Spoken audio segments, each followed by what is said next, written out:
नमस्कार दोस्तों, आज हम चक्रवृद्धि ब्याज का महत्वपूर्ण सूत्र के बारे में सीखेंगे। तो चलिए बिना देर किए हम टॉपिक पर आते हैं। यहाँ देख सकते हैं हमको दिया है दोस्तों, जब एक निश्चित समय के बाद दिया जाने वाला ब्याज जमाकर्ता को न देकर यानी मूल राशि यानी मूलधन में जोड़ दिया जाए तो वह टोटल यानी मिश्र धन हो गया। टोटल पैसा, टोटल रुपया पर ब्याज लगाया जाए, उस ब्याज को चक्रवृद्धि ब्याज कहते हैं। अब इसको निकालते कैसे हैं यह हम सीखेंगे। तो उसका सूत्र होता है दोस्तों, मिश्र धन बराबर मूलधन, मूलधन प्लस हो जाएगा ब्याज, यानी चक्रवृद्धि ब्याज का बात हो रहा है तो यही इसका ब्याज होगा। अब हमारा ब्याज बराबर क्या हो जाएगा, यहाँ पर हो जाएगा मिश्र धन, मिश्र धन माइनस हो जाएगा मूलधन, मूलधन यानी मिश्र धन में से हम मूलधन घटा देंगे तो ब्याज निकलेगा।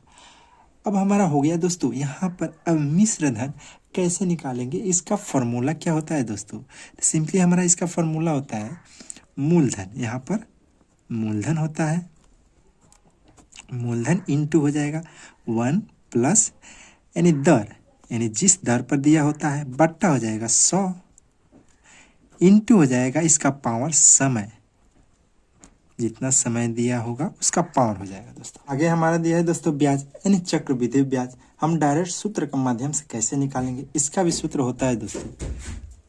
यहाँ पर हो जाएगा मूलधन, मूलधन इंटू हो जाएगा छोटा कोष्ठ 1 प्लस दर बट्टा होता है 100, इसका पावर हो जाएगा समय, माइनस हमारा 1 हो जाएगा, ये हमारा कोष्ठ के अंदर हो जाएगा। इस सूत्र के माध्यम से हम डायरेक्ट कंपाउंड इंटरेस्ट निकाल सकते हैं दोस्तों।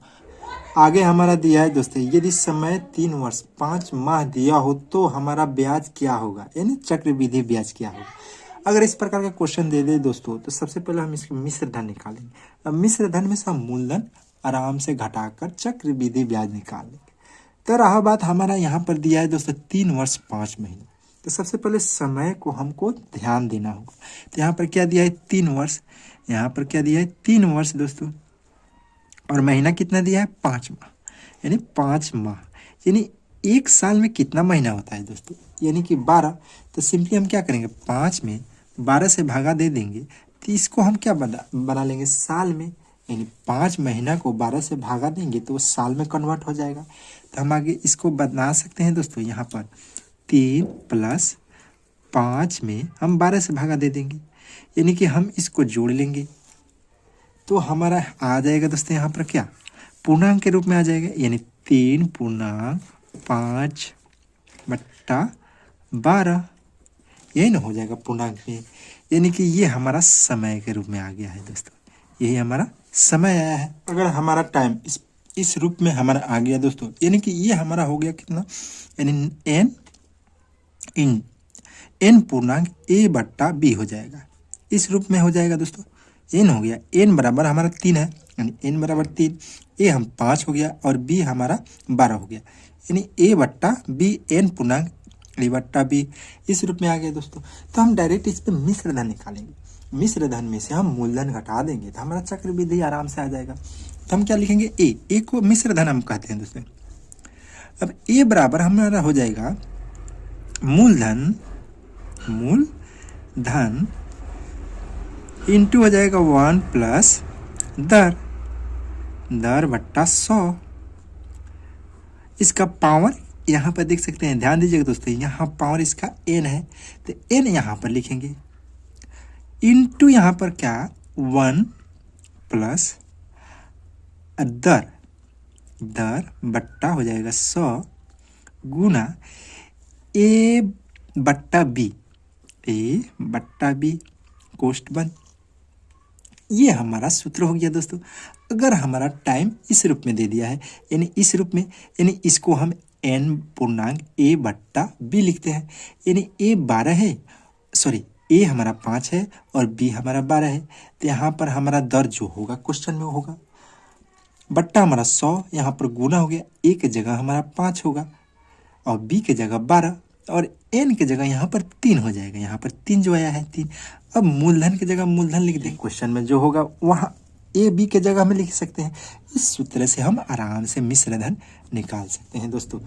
आगे हमारा इस ब्याज को निकालने के लिए हम मिश्र धन में से मूलधन घटाकर चक्रवृद्धि ब्याज निकाल लेंगे। ये हमारा जो भी फॉर्मूला होगा दोस्तों, यानी वो हमारा कॉम्पिटिटिव एग्जाम के लिए है, यानी कि ये बहुत ही जरूरी होगा। तो चलिए हम देखते हैं अगला फॉर्मूला दोस्तों। यानी 2 वर्षों का चक्रवृद्धि ब्याज और साधारण ब्याज दिया हो तब इस शर्त पर हमारा दर क्या होगा। अगर हमारा क्वेश्चन में दे देगा 2 वर्षों का चक्रवृद्धि ब्याज और साधारण ब्याज दिया रहेगा दोस्तों क्वेश्चन में, तो बोलेगा हमारा दर क्या होगा। तो दर निकालने का फॉर्मूला होता है दोस्तों, सिंपली हमारा चक्रवृद्धि ब्याज जो होगा वो लिखेंगे। यानी यहाँ पर चक्रवृद्धि ब्याज जो दिया है वो होगा दोस्तों, यानी ब्याज, और माइनस हमारा होगा साधारण ब्याज, यानी साधारण ब्याज जो दिया होगा वो साधारण ब्याज,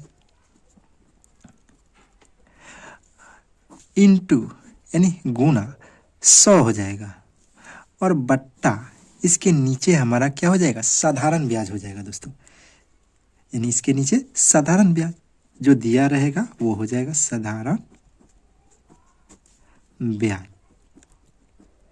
अगर इस जगह में इसका मान रख देंगे तो हमारा दर आराम से। अगला हमारा सूत्र है दोस्तों, यहाँ देख सकते हैं 2 वर्षों का कंपाउंड इंटरेस्ट और सिंपल इंटरेस्ट में अंतर। अंतर को हम डी लिखते हैं दोस्तों, यहाँ इंग्लिश में लिखा गया है शॉर्ट नेम CI और SI, यानी कंपाउंड इंटरेस्ट और सिंपल इंटरेस्ट में अंतर। अंतर का सूत्र होता है दोस्तों डायरेक्ट हमारा होगा यानी P, यानी P को हम मूलधन कहते हैं, यानी मूलधन होगा मूलधन इंटू हो जाएगा R बट्टा 100। R का मतलब दर का पावर 2 हो जाएगा दोस्तों। अगला फॉर्मूला दिया है दोस्तों, यहाँ पर देख सकते हैं 3 वर्षों का चक्रवृद्धि ब्याज और साधारण ब्याज में अंतर, यानी 3 वर्षों का चक्रवृद्धि ब्याज और साधारण ब्याज के अंतर निकालने को कहेगा क्वेश्चन में दोस्तों। तो इसका फॉर्मूला होता है दोस्तों, यहाँ देख सकते हैं अंतर यानी डी कहते हैं, यानी इसका सूत्र हो जाएगा दोस्तों यहाँ पर सिंपली हमारा हो जाएगा मूलधन, यानी जो मूलधन दिया होगा वो होगा, यानी मूलधन इंटू हो जाएगा यानी गुना कोष्ट आर, यानी दर, दर बट्टा 100 का पावर 2 हो जाएगा, इंटू हो जाएगा दोस्तों यहाँ पर 300 प्लस दर बट्टा हो जाएगा 100 दोस्तों। इसी सूत्र के माध्यम से हम 3 वर्षों का चक्रवृद्धि ब्याज और साधारण ब्याज के अंतर आराम से निकाल सकते हैं।